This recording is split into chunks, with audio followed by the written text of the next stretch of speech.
Queridos estudiantes y profesores, nuestros saludos para todos y sean bienvenidos a la Morfofisiología Humana 1. Esta asignatura aborda conceptos y elementos que te permitirán integrar el estudio del organismo humano como un todo, desde su origen y desarrollo, sus bases moleculares, las características morfofuncionales de las células, los tejidos básicos y el sistema osteomioarticular, así como el intercambio de sustancias y energía con el medio en estrecha relación con la práctica médica y los problemas de salud de la comunidad. La estrategia docente a emplear tiene como elementos fundamentales la orientación de los contenidos, el desarrollo del aprendizaje independiente a través de la ejercitación y la consolidación, así como la evaluación sistemática, siempre desde los escenarios docentes de la comunidad. Durante el desarrollo de nuestra actividad, abordaremos aspectos relacionados con la morfofisiología humana, su objeto de estudio y relación con otras ciencias. Teniendo en cuenta las bases moleculares y celulares de la vida, podrán interpretar los nexos internos existentes entre las propiedades fisiológicas del protoplasma, como forma primaria de organización de la materia viva, y los distintos niveles de su organización, así como las etapas del crecimiento y desarrollo humano, considerando el carácter sistémico del organismo y sus relaciones con el medio.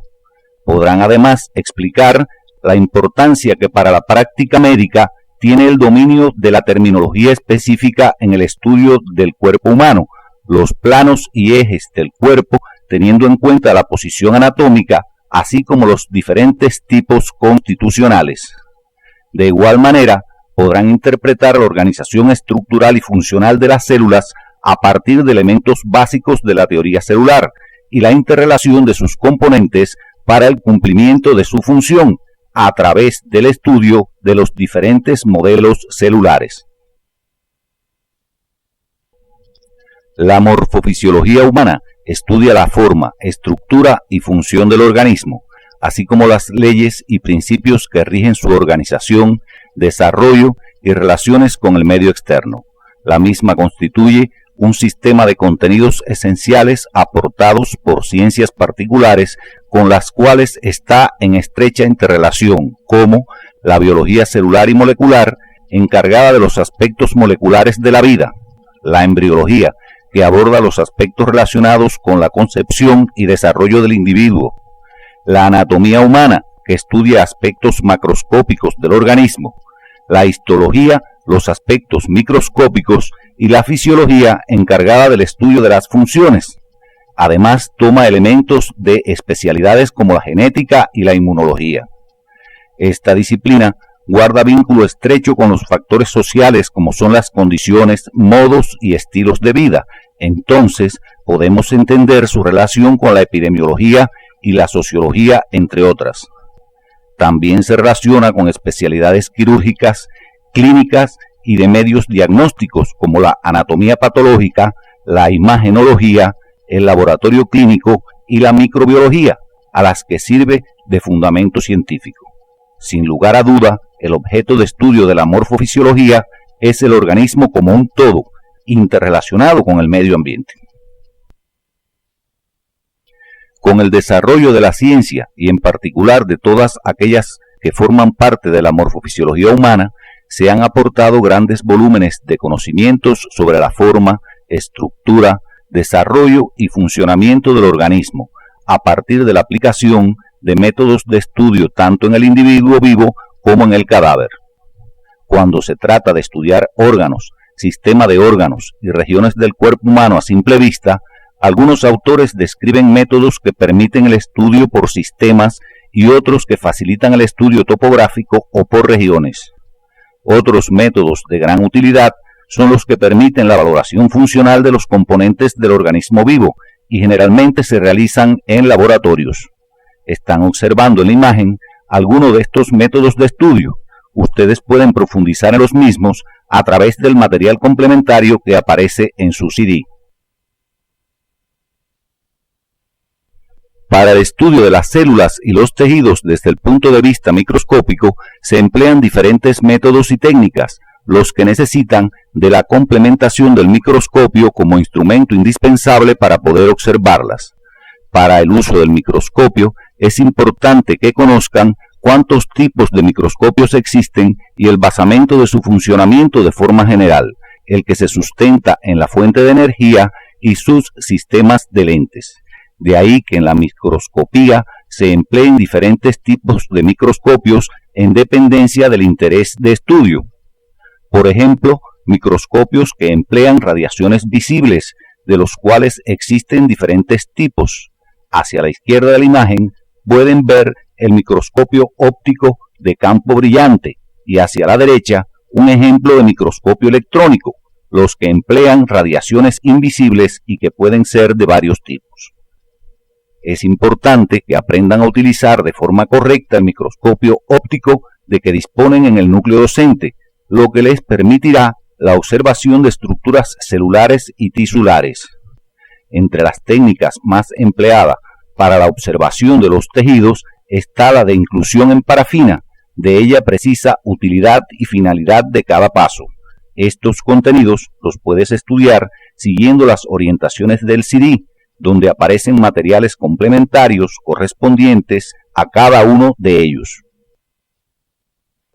Otros métodos y técnicas empleados para el estudio de las células y los tejidos y que su uso depende de los objetivos del estudio pueden ser los métodos y técnicas para el estudio de células y tejidos vivos, entre los que tenemos el cultivo de tejido, que es el más empleado. Otros utilizados son la coloración vital, la coloración supravital y el trasplante de tejidos y órganos.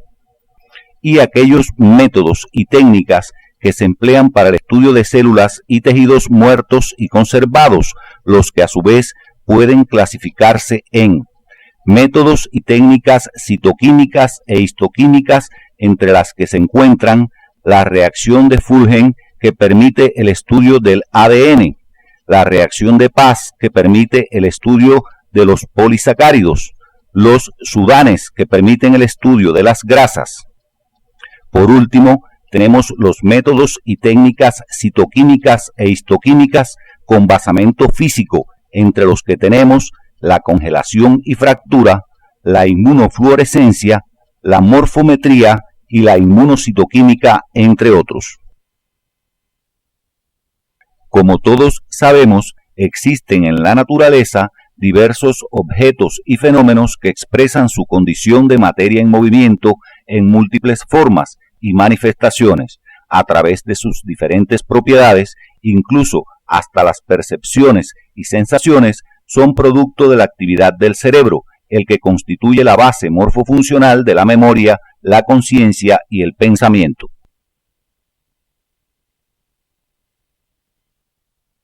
Sobre la materia, Lenin planteó: la materia es una categoría filosófica para designar la realidad objetiva, dada al hombre en sus sensaciones, calcada, fotografiada y reflejada por nuestras sensaciones, y existe independientemente de ella. El estudio de estos aspectos tiene gran importancia, pues permite la formación de una concepción científica del origen y organización de la materia. Sus propiedades y capacidad de interacción y combinación propician la aparición de niveles de organización que van desde los más simples o inferiores hasta los de mayor complejidad, llegando a formar verdaderos sistemas biológicos cualitativamente superiores con características estructurales y funcionales propias.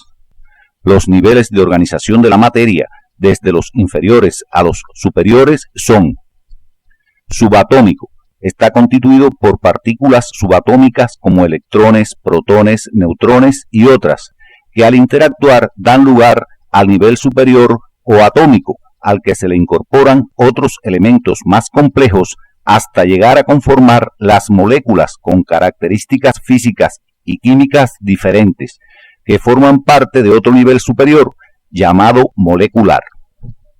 La interacción a este nivel de agregados moleculares y su compleja organización estructural da lugar a una forma superior de organización, surgiendo la materia viva. nos estamos refiriendo al nivel celular en el que aparece el movimiento biológico que evoluciona dando lugar a niveles superiores como el de tejido, órgano, organismo, población, comunidad y biosfera. Estos contenidos pueden profundizarlos por su bibliografía siguiendo las orientaciones de su CD. Seguidamente nos referiremos al protoplasma como la forma de organizarse la materia en el nivel celular. El término protoplasma fue utilizado por primera vez por Purkinje en 1839 para nombrar el contenido de las células, ya fueran animales o vegetales. De ahí que por protoplasma se entiende a la materia que constituye a los seres vivos. La composición química del protoplasma es muy diversa. Se destaca la presencia de compuestos inorgánicos, representados por el agua, que constituye el componente más abundante en un 70 a 85%. Los minerales como sulfatos, magnesio, fosfatos y calcio, entre otros, que representan el 1%. Entre los compuestos orgánicos se destacan las proteínas en un 10 a 15%, los lípidos del 2 al 3% y los glúcidos en 1%. Estos contenidos puedes profundizarlos por la bibliografía orientada al respecto. Como materia que constituye a las células, al protoplasma le son inherentes propiedades fisiológicas como expresión de vida, las cuales adquieren un mayor o menor desarrollo dependiendo de la diferenciación y especialización de las células. En la imagen resumimos las mismas. Estas son irritabilidad, conductibilidad, excitabilidad, contractilidad, respiración, absorción, secreción, excreción, reproducción y crecimiento. Debes estudiarlas por tu bibliografía siguiendo las orientaciones del CD de la asignatura. El desarrollo de las propiedades fisiológicas del protoplasma de las células en su proceso de diferenciación y especialización conllevó al surgimiento de niveles superiores, haciendo cada vez más complejo el desarrollo biológico de los organismos, que alcanza su máxima expresión en el hombre. El desarrollo biológico humano constituye un proceso de cambios cualitativos continuos que comienzan en el momento de la fecundación y no cesan hasta la muerte. El nacimiento constituye un fenómeno decisivo. Con él se produce un cambio de ambiente del organismo y permite dividir el desarrollo en un período prenatal y uno postnatal. En cada uno de estos períodos se distinguen diferentes etapas que tienen características muy singulares. El período postnatal en condiciones normales es el más extenso. En él se pueden apreciar etapas muy bien definidas.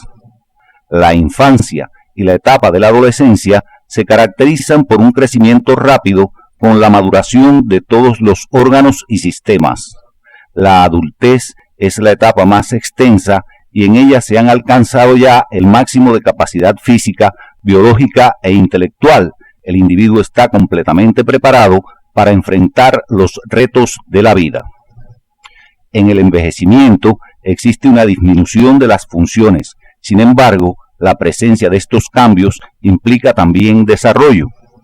El conocimiento de estas etapas permite evaluar cómo se comporta el desarrollo a lo largo de la vida y favorece la realización de acciones en la comunidad como un enfoque de prevención de enfermedades y promoción de salud. El período prenatal presenta 3 etapas muy bien definidas. Una etapa preembrionaria que se inicia con la fecundación y se extiende durante la primera semana. Una etapa embrionaria que se extiende desde la segunda hasta la 8ª semana y se caracteriza por una rápida diferenciación de los tejidos para dar lugar a los esbozos de los órganos. Por tal motivo, es un período de gran vulnerabilidad a la acción de agentes externos nocivos al desarrollo, que pueden producir malformaciones congénitas. Y la etapa fetal, que se extiende desde la 9ª semana hasta el nacimiento. En la misma continúa el desarrollo de los tejidos y órganos, dado por un crecimiento rápido y maduración de los mismos, lo que posibilita que la mayoría de ellos comiencen a funcionar durante la vida prenatal. En general, podemos resumir que el desarrollo ocurre durante toda la vida. Está regulado genéticamente, pero puede ser modificado por factores ambientales que lo favorecen o entorpecen.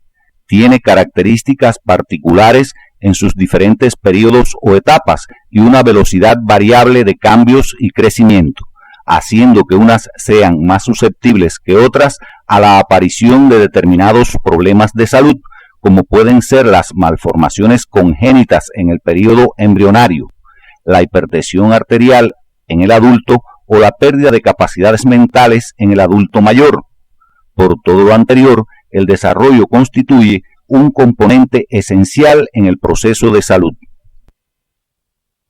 Como ya sabemos, un nivel superior de organización de la materia es el nivel de organismo, que en el humano está constituido por un conjunto de estructuras y órganos que constituyen sistemas que forman el cuerpo. Para facilitar el estudio del cuerpo humano y poder precisar su descripción, debes conocer que éste se divide en diferentes partes. Las partes del cuerpo humano son cabeza, cuello, tronco y miembros superiores e inferiores. Cada una de estas partes se subdividen en regiones. Así tenemos en la cabeza el cráneo y la cara, y en el cuello las regiones anterior, esternocleidomastoidea, laterales y posterior. Esta última no se observa en la imagen que se muestra. En el tronco se distinguen las regiones dorsal, pectoral, abdominal y perineal. Esta última no se observa en la imagen que se muestra. Cada miembro superior cuenta con 4 regiones que se nombran deltoidea o del hombro, brazo, antebrazo y mano, destacándose en esta última las regiones dorsal y palmar. Los miembros inferiores también presentan 4 regiones, llamadas glútea o cadera, muslo, pierna y pie. En el pie se distinguen el dorso y la planta. Además de estas partes, existen cavidades donde se alojan órganos de importancia. En la cabeza se encuentra la cavidad craneal, que contiene al encéfalo, y en el tronco las cavidades torácica, abdominal y pelviana. En la cavidad torácica se encuentran algunas vísceras como el corazón y los pulmones. En la cavidad abdominal se distinguen órganos del aparato digestivo como el estómago e intestinos, y glándulas como el hígado y el páncreas. También se localizan los riñones, los uréteres y el vaso. En la cavidad pelviana se encuentra el recto, que pertenece al aparato digestivo, así como la vejiga urinaria y órganos del sistema urogenital. Las proporciones de las diferentes partes y cavidades del cuerpo varían de un individuo a otro, dando lugar a los tipos constitucionales, aspecto que por su importancia estudiaremos a continuación. Al hacer un estudio detallado de los individuos, se descubren diferencias entre ellos, tanto morfológicas como funcionales. Estas diferencias aportan la base para el estudio de los tipos constitucionales, que se definen como el conjunto de características morfofuncionales determinadas por factores genéticos y ambientales. Se han descrito diferentes clasificaciones de los tipos constitucionales. Una de las más utilizadas es la propuesta por Pende, que describe 3 tipos: longilíneos, normolíneos y brevilíneos. Los longilíneos tienen crecimiento preferentemente en longitud, son delgados y con poco desarrollo muscular. Los brevilíneos de crecimiento preponderante en anchura y son de cuello y extremidades cortas. Y por último, los normolíneos, que tienen características intermedias y son los denominados atléticos, ya que presentan un gran desarrollo del esqueleto y del tejido muscular. Deben profundizar en el estudio de estas características de los tipos siguiendo las orientaciones del CD de la asignatura. Para describir las características del cuerpo humano es necesario tener presente el concepto de posición anatómica. La misma considera al cuerpo humano en posición vertical de frente al observador, con la mirada fija en el horizonte, los miembros inferiores juntos y los superiores colgando a ambos lados del cuerpo, con las palmas orientadas hacia adelante. Este es un aspecto de gran importancia durante la práctica médica. En esta imagen se ilustra la posición anatómica. Durante tus actividades de consolidación y ejercitación, practica la misma con tus compañeros. Además de la posición anatómica, es necesario el dominio de los ejes y planos, ya que ellos determinan los términos a emplear para facilitar la comunicación y comprensión de la literatura médica universal. Los ejes son líneas imaginarias que atraviesan el cuerpo y se emplean para comprender la mecánica articular, al suponer que el cuerpo gira alrededor de un eje. Estos son tres: el eje sagital, paralelo al suelo y a la sutura sagital del cráneo, orientado en sentido antero-posterior; el eje coronal o frontal, paralelo al suelo y a la sutura coronal del cráneo; y el eje vertical, perpendicular al suelo y paralelo a la longitud del cuerpo. Además, existen ejes oblicuos que presentan direcciones variables e intermedias a la de los ejes fundamentales. Los planos son superficies que cortan imaginariamente al cuerpo en un sentido determinado. Estos son tres y se caracterizan, al igual que los ejes, por ser perpendiculares entre sí y adoptan nombres relacionados con alguna estructura, teniendo la particularidad de que cada uno de ellos divide al cuerpo en dos partes. El plano sagital es vertical y paralelo a la sutura sagital del cráneo, dividiendo al cuerpo en dos partes, derecha e izquierda. Cuando éste coincide con la línea media del cuerpo, lo divide en dos mitades y se denomina plano medio. El plano coronal o frontal es vertical y paralelo a la sutura coronal del cráneo, dividiéndolo en dos mitades, anterior y posterior. Por último, el plano horizontal, paralelo al suelo, divide al cuerpo en dos partes, superior e inferior. El trazado imaginario de los planos y ejes facilitan la definición de términos generales de utilidad para la descripción de distintas características del cuerpo humano. Es importante destacar la relatividad en el uso de estos términos, según la posición del plano de referencia, particularmente en los miembros. Los más importantes son superior o craneal e inferior o caudal, relativos al plano horizontal, anterior o ventral y posterior o dorsal, relativos al plano coronal o frontal.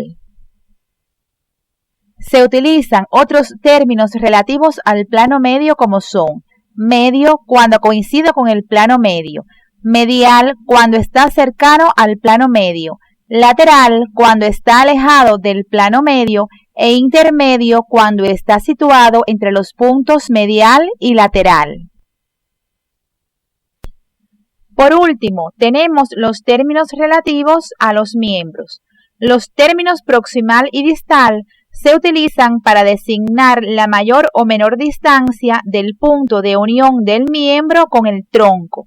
Por ejemplo, la articulación del codo es proximal con respecto a la articulación de la muñeca, pero al mismo tiempo es distal con respecto al tercio medio del brazo.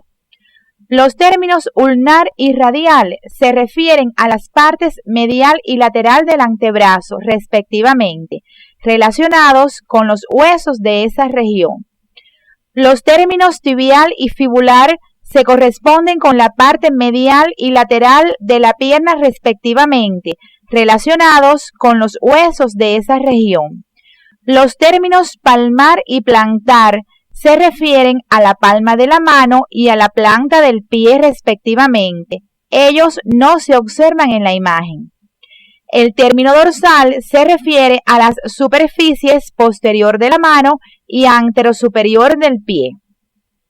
Otros términos se utilizan para las descripciones de órganos y cavidades, tales como interno y externo, cuando se refiere a las estructuras de las paredes de órganos huecos o cavidades corporales, superficial y profundo, cuando se refiere a la localización de alguna estructura en un órgano macizo o en una parte del cuerpo con respecto a la superficie del mismo.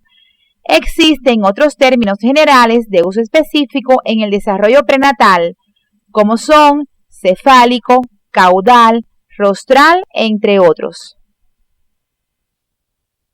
Para continuar con el estudio del tema, abordaremos aspectos generales relacionados con la organización morfofuncional de la célula.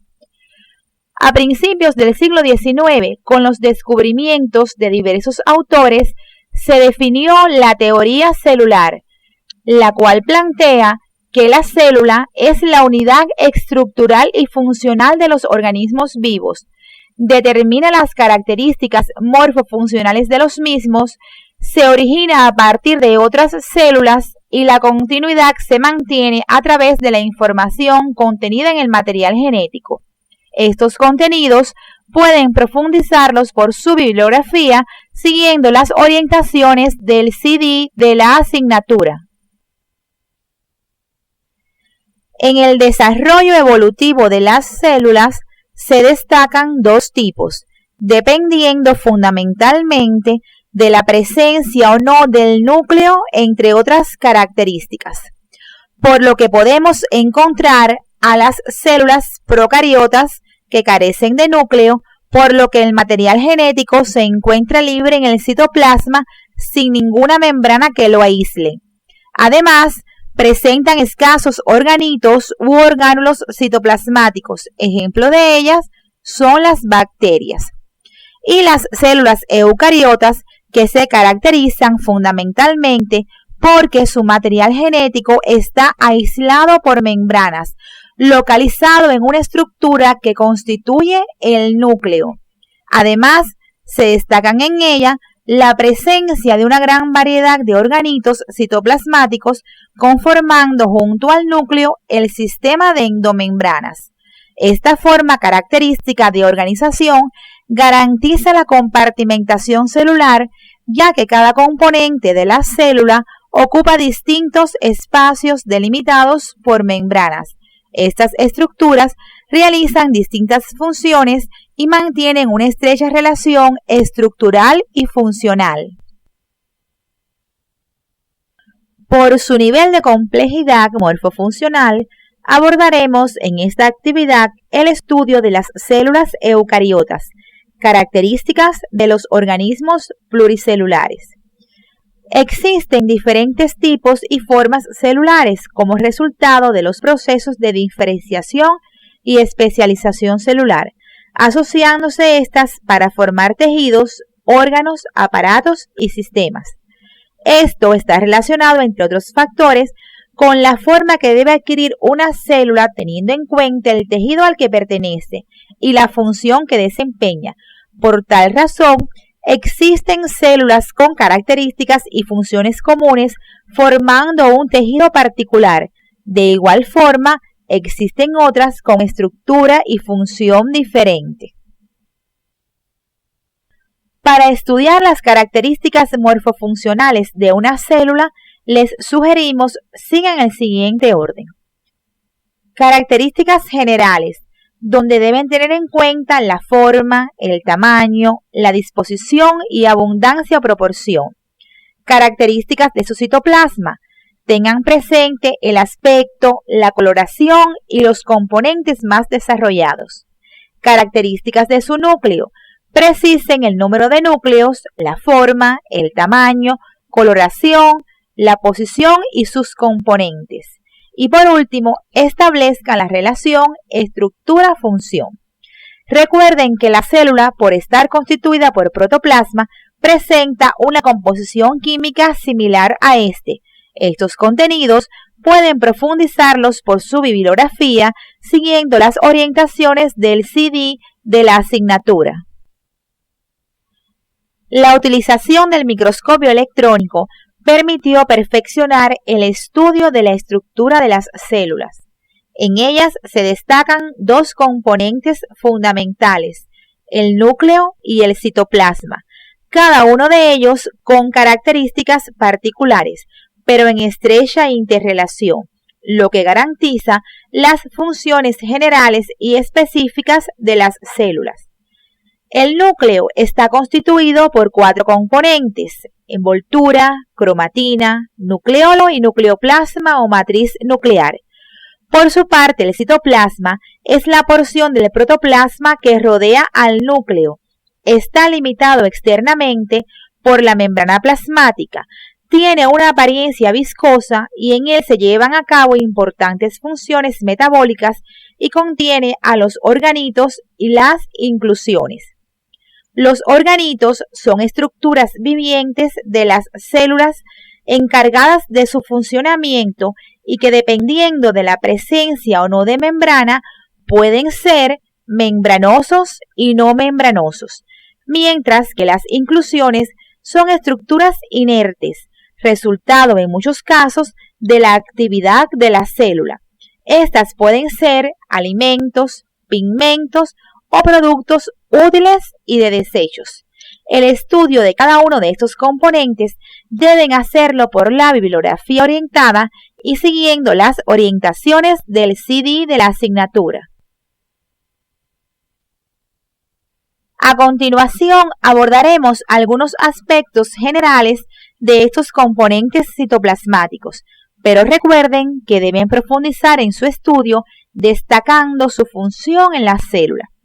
En el esquema se observa la disposición de los componentes en el citoplasma de la célula. Fíjense que cada uno guarda un compartimiento. Los organitos citoplasmáticos membranosos son membrana plasmática, retículo endoplásmico liso, retículo endoplásmico rugoso, complejo de Golgi, mitocondrias y lisosomas. Los organitos que no poseen membrana son los ribosomas libres, encargados de la síntesis de proteína para la célula, los centriolos, que juegan un papel importante durante la formación del huso mitótico en la división celular, y los microtúbulos y microfilamentos, que forman parte del citoesqueleto. En esta imagen están observando un esquema de la organización de la membrana plasmática, formada por una bicapa lipídica, fundamentalmente fosfolípidos y colesterol, en estrecha relación con las proteínas, a las que a su vez se unen carbohidratos. A esta estructura dinámica se le conoce como modelo del mosaico fluido por su constante movimiento y recambio. En actividades posteriores profundizaremos en su estudio. En esta otra imagen pueden observar al microscopio electrónico la estructura trilaminar de las membranas plasmáticas de 2 células. Este organito funciona como una barrera protectora que mantiene la integridad del protoplasma y permite el intercambio de sustancias, energía e información entre el medio interno y externo de la célula. En esta imagen están observando un esquema del complejo de Golgi, en el que pueden ver sus sáculos aplanados a través de los cuales van pasando y modificándose las sustancias en formación hasta ser secretadas a través de las vesículas de secreción. A continuación, observen una microfotografía al microscopio electrónico. Este organito es el responsable de la condensación de las proteínas, de añadirle azúcares, de formar lisosomas y de aportar membranas, entre otras funciones. En este esquema se representa la estructura de los retículos endoplásmicos liso y rugoso. Fíjense que tienen una relación estructural, siendo uno continuidad del otro. Pueden observar en las membranas del retículo rugoso ribosomas asociados, dándole el aspecto característico. En esta fotomicrografía electrónica podemos ver los retículos endoplasmáticos liso y rugoso. El retículo liso es un sistema de túbulos aplanados que se anastomosan entre sí, carecen de ribosomas asociados a sus membranas y tiene la función de síntesis de lípidos, por lo que abundan en células que secretan estos compuestos. Además, se plantea que participa en la síntesis de ácido clorhídrico, detoxificación del organismo y en el almacenamiento de los iones calcio que intervienen directamente en la contracción muscular. Por su parte, el retículo endoplasmático rugoso está constituido por cisternas interconectadas en forma de vesículas aplanadas, redondeadas, y túbulos que se anastomosan entre sí y unidos a su superficie se encuentran los ribosomas. Tiene la función de la síntesis de proteínas para la secreción. En esta imagen pueden observar a la izquierda un esquema de una mitocondria, donde se destaca la disposición de su doble membrana y las crestas. Hacia la derecha se observan las mismas estructuras, pero al microscopio electrónico. Las mitocondrias son las responsables del aporte de ATP mediante el proceso de la respiración celular. Cuando estudien de forma independiente el resto de los componentes citoplasmáticos, deben tener en cuenta sus características al microscopio óptico, al electrónico y sus funciones. Deben auxiliarse de las orientaciones del CD de la asignatura. En esta imagen podemos observar en el citoplasma de las células diferentes tipos de inclusiones. En un corte de tejido donde se utilizó la tinción del ácido periódico de Schiff, se observa en el citoplasma de la célula un moteado rojo que se corresponde con la presencia de los gránulos de glucógeno, mientras que en un corte de tejido donde se utilizó la tinción de nitrato de plata, podemos observar gránulos oscuros de color marrón correspondientes a la presencia de lípidos.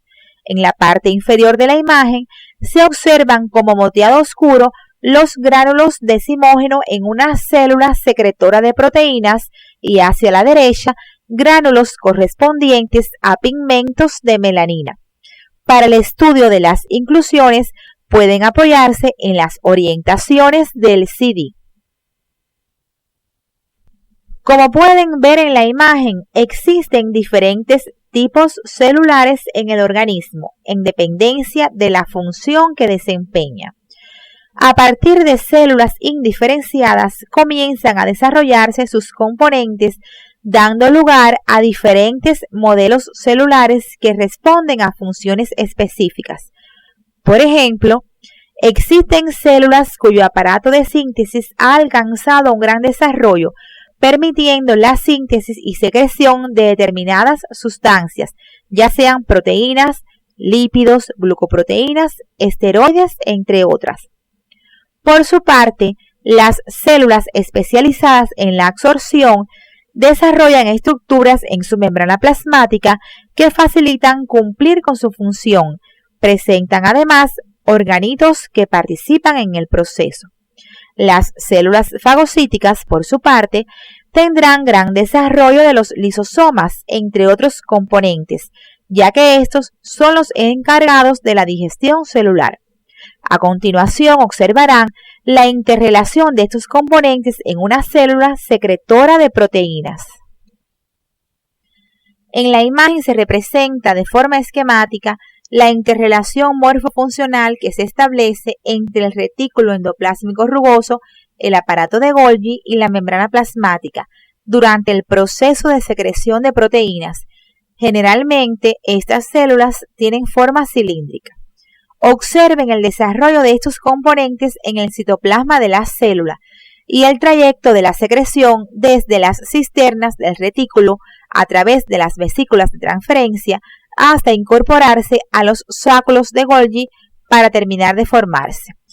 Luego, a través de la cara madura o secretora del aparato de Golgi, emergen vesículas de secreción con el producto en su interior. Posteriormente, la membrana plasmática desempeña un papel fundamental, permitiendo la secreción de la proteína elaborada. En este proceso, las mitocondrias aportan la energía y el núcleo dirige y controla la síntesis a través de la codificación previa de la proteína a formarse. Es importante que una vez que hayan estudiado los componentes celulares y comprendido el ejemplo que les mostramos, sean capaces de interpretar la interrelación que se establece entre los componentes del citoplasma y entre estos y el núcleo, para garantizar el cumplimiento de la función de las diferentes células del cuerpo. Utilicen los modelos orientados anteriormente. Para ello es necesario que precisen la función de cada componente y el nivel de desarrollo que alcanzan en cada una de las células, teniendo en cuenta la diferenciación y especialización de las mismas. Hasta aquí hemos abordado elementos básicos que nos introducen en el estudio de la morfofisiología humana y nos permiten llegar a las siguientes conclusiones. La morfofisiología humana tiene como objeto de estudio al organismo humano. Emplea los diferentes métodos de estudio de cada una de las ciencias que la integran y constituye el fundamento científico de las ciencias médicas. El organismo humano como un todo es el resultado de la integración de diferentes niveles de organización y desarrollo de la materia viva, en estrecha relación con el medio ambiente. El desarrollo del organismo humano ocurre durante toda la vida. Está regulado genéticamente, puede ser modificado por factores ambientales, tiene características particulares en sus diferentes periodos o etapas y constituye un componente esencial en el proceso de salud. Los tipos constitucionales expresan las diferencias individuales existentes entre las proporciones de las partes del cuerpo y tienen una alta significación práctica para el desempeño de la profesión médica. La posición anatómica, los planos y ejes del cuerpo constituyen el fundamento de la terminología científica de la morfofisiología como base para la comprensión y comunicación en la práctica médica. Todo organismo vivo tiene como unidad estructural y funcional a la célula, constituida por dos componentes básicos, el núcleo y el citoplasma, los que tienen funciones específicas expresadas por el nivel de diferenciación e interrelación alcanzado. Las características morfofuncionales de los diferentes tipos celulares del organismo dependen del proceso de diferenciación y especialización alcanzado por sus componentes. La similitud en la estructura y función de determinadas células del organismo justifica la existencia de diferentes modelos celulares.